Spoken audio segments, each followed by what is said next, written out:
Morning, this is KHEA Radio. Right now it's 9:15. It's Clear Live Combat. My name is Gardy. I have a guest that's zooming in. I'm going to let him introduce himself, and then we're going to get into some fun topics this morning. Good morning. How you doing?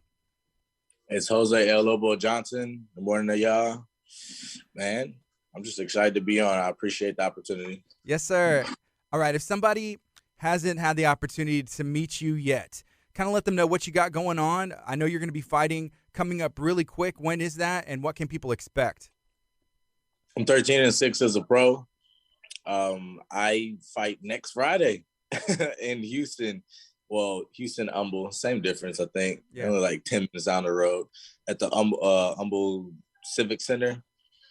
And I'm super excited, man. I'm excited because of the opponent mainly, but that's where you can catch me at. Yes, sir. So what do you know about your opponent? Oh, man. He talks a lot. That's what I know. So me and this dude met like 4 years ago in the back room at one of Garcia's fights. Actually, there is the same place. It was at the Humble Event Civic Center. I had a fight that night, and for some reason he was in the back room while I was warming up. He just kept making comments to people, man. It was just, he's just real arrogant. And then I had told him, I was like, hey, man, like, why are you back here if you're not fighting and you're not coaching? You're not doing nothing. You're not wrapping nobody's hands. You're not helping, nothing. You're just here.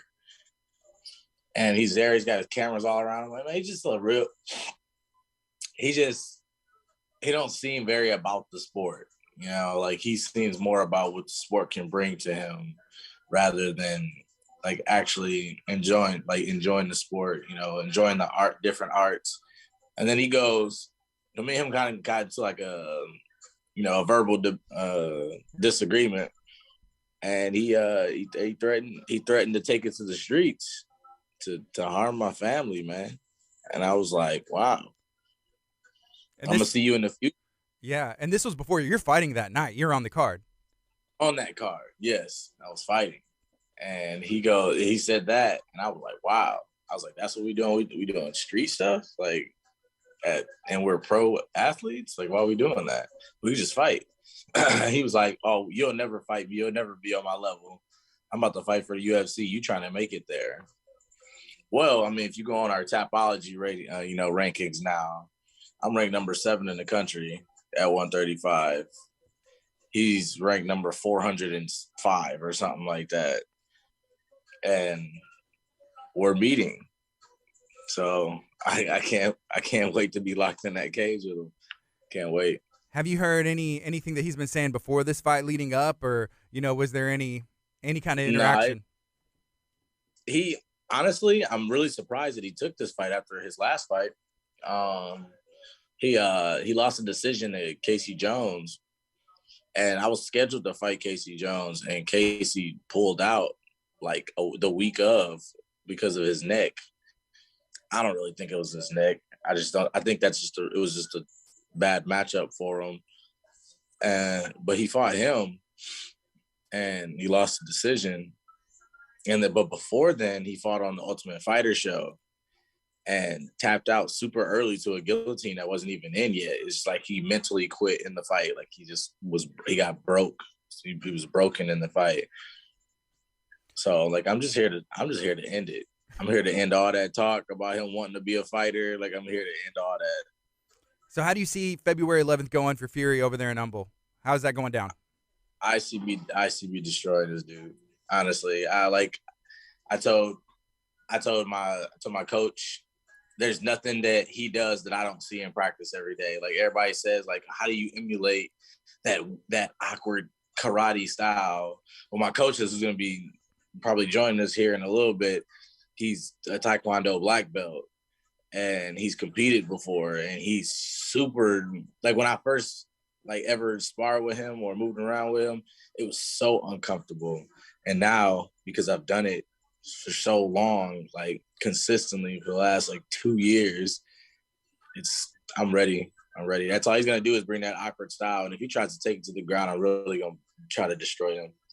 So yeah. Can you talk a little bit about competing for Fury? You fought for them before. You just shared a story backstage about that confrontation that that happened. I guess what is that? What has that done for that regional scene here in Texas? And I mean, they've other states as well. So my last fight was for Fury, but it was in Colorado, and which was dope, man. It was fun. I loved Colorado. Everybody's like high as heck.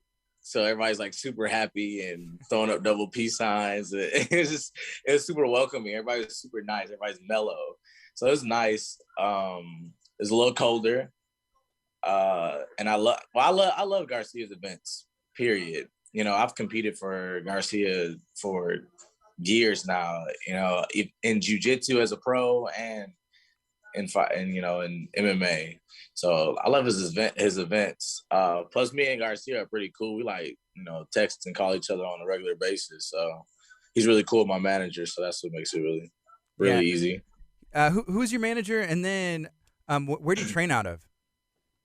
I train out of Killeen, Texas, SAS. It's called Strike and Submit Martial Arts. And then I also have a, I guess you could call it a sister gym with James Lee in Detroit, Michigan, the Metro Detroit area. It's called James Lee's MASH Fight Team. My buddy Jared Brooks just fought on ONE FC and absolutely destroyed the dude that he is supposed to be fighting. He's now ranked number 2. Shouts out to him. My boy Justin Scoggins just got this fight put together for Garcia, by the way. He's going to be fighting for Garcia. I haven't seen the poster yet, so I'm not going to drop who he's fighting against, but just know it's going to be fire. So those are my boys. That's my team. My management is Jason House out of Iridium and Jacob. Those guys are like family to me too, especially my boy Jacob. We super close. And that's who represents me. Awesome. Okay, so you're in Killeen right now. Are you originally from Texas? And how did you get into martial arts and combat sports? I was actually born in Flint, Michigan, where everyone just talks about the water, but the crime rate is like bigger than the entire city for some reason. So that's where I was born at. Raised back and forth between Texas and Detroit. Been to the Dominican Republic several times because I have family there. Those are where my roots originate from. And man, it was funny how I got into fighting. I got my butt beat in high school pretty bad. But before then, I was in martial arts at a young age, but I didn't take it very seriously. I just happened to be a very talented, athletic guy. So I was like, I think that could get me through. Well, I got my butt jumped one day. And I was like, okay, I gotta take this serious. Like, I thought it was a joke. I thought it was a game. I thought I could do all the stuff that I was like doing in like practice, playing around in a street event, and ended up having to get my nose reconstructed. And it was at that point I was like, yeah, I need to take this seriously. Had a few more amateur fights, did very well after starting to buckle down and take it seriously, and then I went ahead and went pro. Yeah. So growing up, you mentioned being athletic and thinking that you could carry yourself. Did you play any other sports or do anything else to stay active? I played soccer, and I actually had a scholarship to play basketball for Michigan University. That's a big deal. And you decided it wasn't for you, or what happened there? I actually got into some trouble, man. Went to jail. Hang around the wrong people. Once again, I'm not gonna drop names and stuff like that, but just hang around the wrong people and got caught up, and they revoked my scholarship.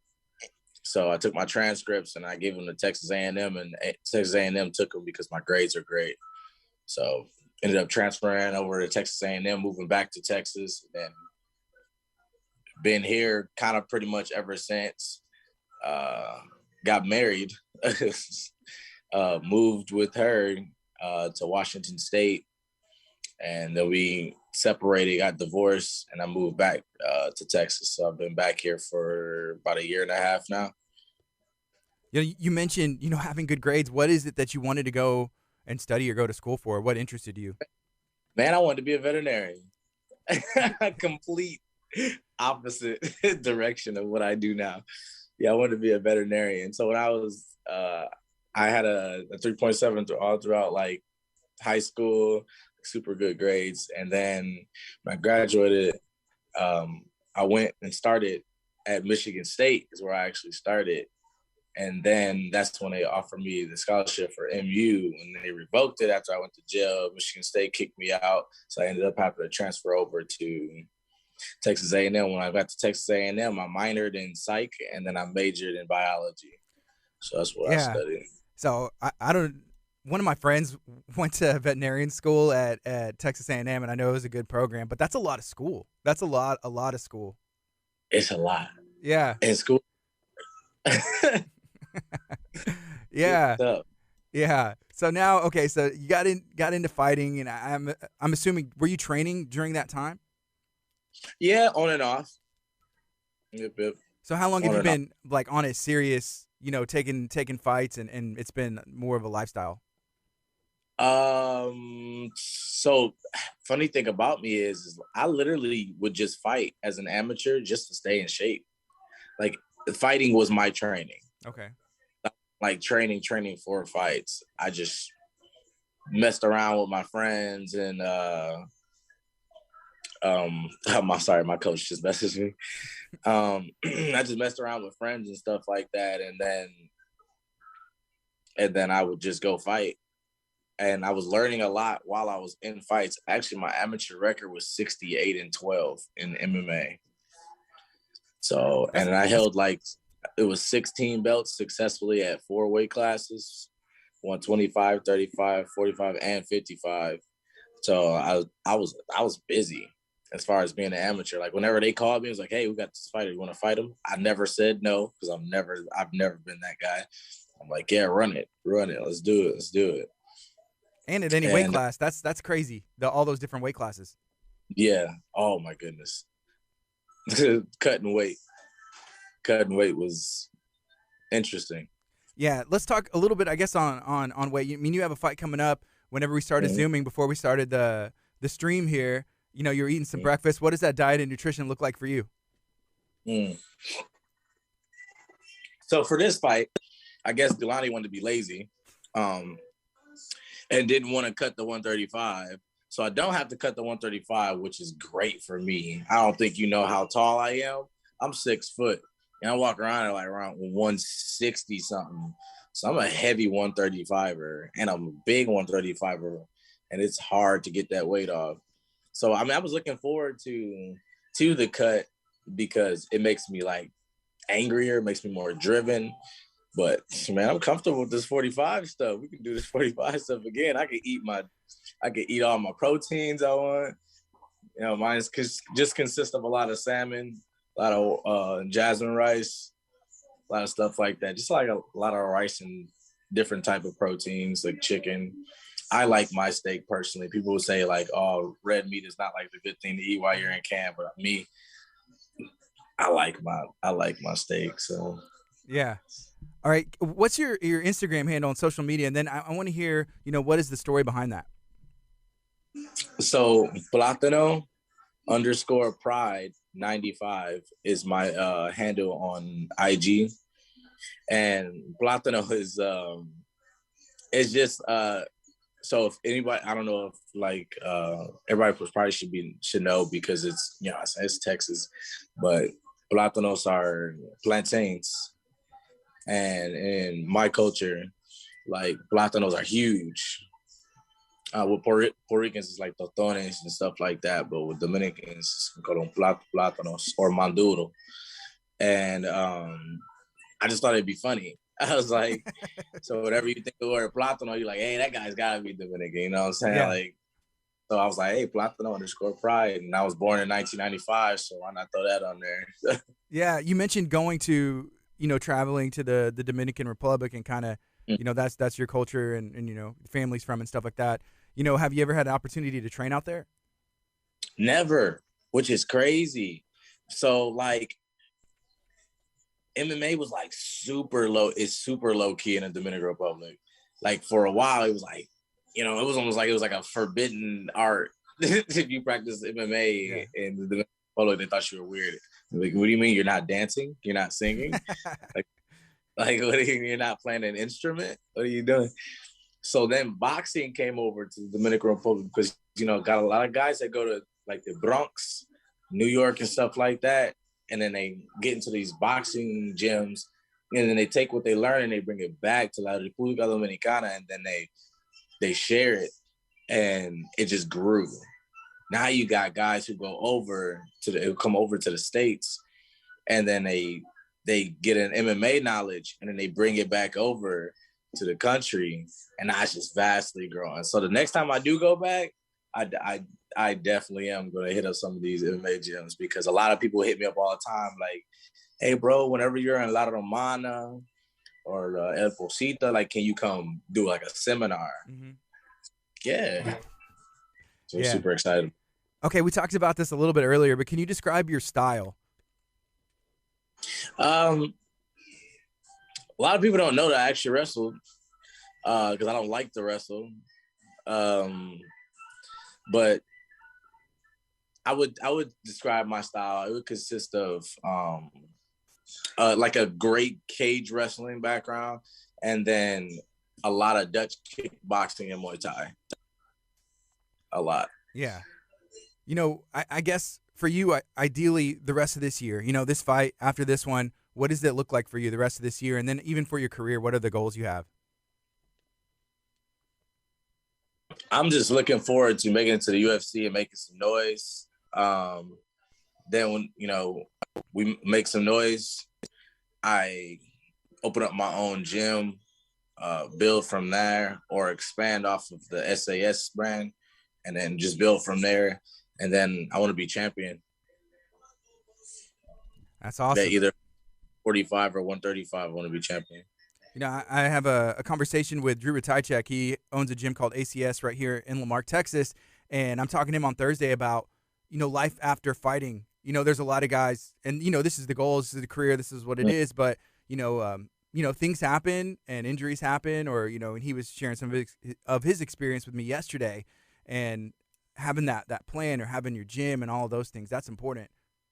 Definitely is something. You got to have something to fall back on. Like, that's why I have education to fall back on. If anything, I have been thinking a lot about going back to school and getting like my master's in kinesiology so I could be a coach or as a sports coach anywhere that I choose to.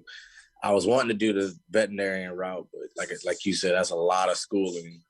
And I don't know if I have the patience for that. Yeah. So for your schooling, did you say it was biology and then a minor in, was it psychology? Yes, sir. Okay. Does any of that ever come into play, I guess, in training or even in the cage for you? It comes into everything in life. Everything in life. Well, definitely psych does. Definitely psych. With biology, it's like scenario based, but with psych, man, everything. The way someone reacts to me hitting them, you know what I'm saying? Like down to even me counting steps, because that's a psychic that's a psychological pattern that you have developed in your mind. Like if I take 2 steps to my left and 1 step to my right, that's the way I move. Okay, now psychologically I've developed a pattern based off of my psychological evaluation on you.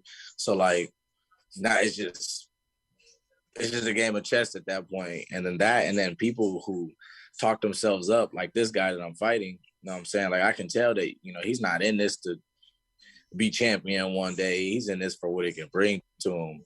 And I'm just gonna take it from him. He doesn't have the mental like grit and grind for it. Yeah. What about yourself? Do you ever break down even some of your tape or psychologically break down yourself and say, okay, this is what I'm doing, or I don't want to develop a habit, I need to kind of mix it up? Always. Me and my girl was just we were just watching my fights the other day, and I was like explaining to her, and I showed her a lot of the fights that I lost, actually, because those are the ones I watched the most, not the ones where I'm like winning. I'm watching those ones I lost because I'm like, what did I do wrong? And then I'm evaluating myself. I'm like, I took too deep of a step there.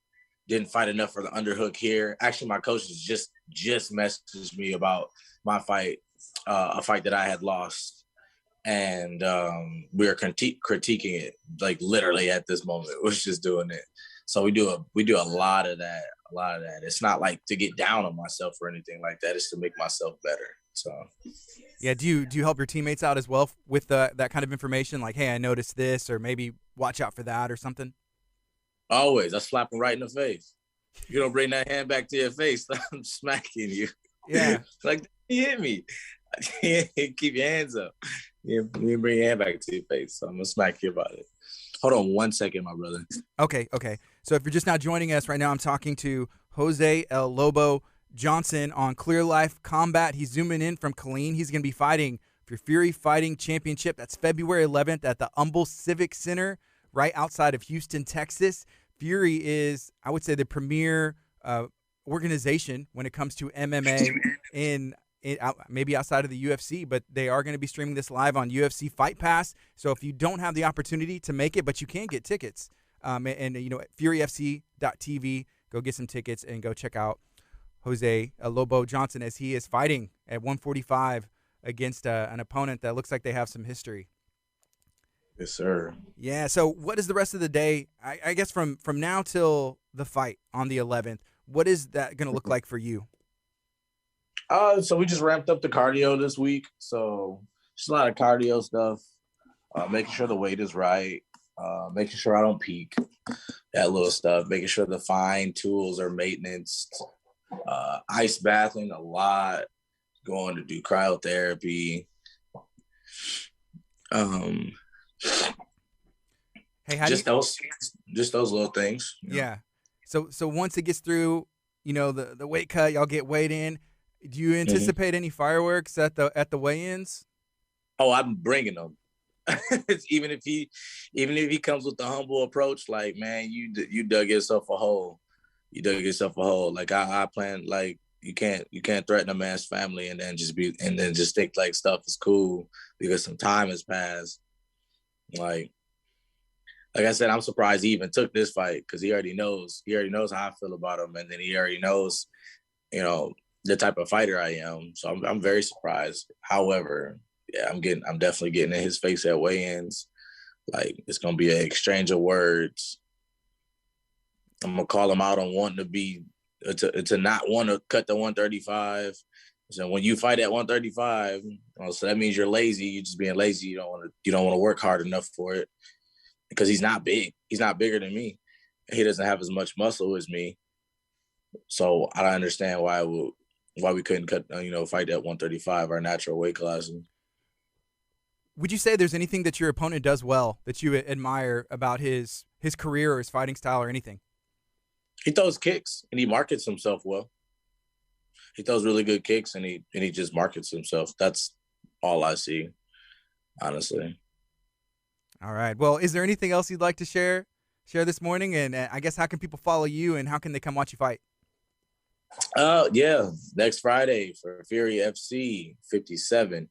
I do not know when my fight will be. I'm sure it'll be on the main card. The main card starts at 6 on UFC Fight Pass. You can also follow me on Instagram, Platano, PLATANO _Pride95. Again, that is PLATANO _Pride95, and that's on Instagram. Hey, thank you so much for making time this morning, and good luck with everything coming up. And I'm excited to watch you fight February 11th for Fury. Thank you, brother.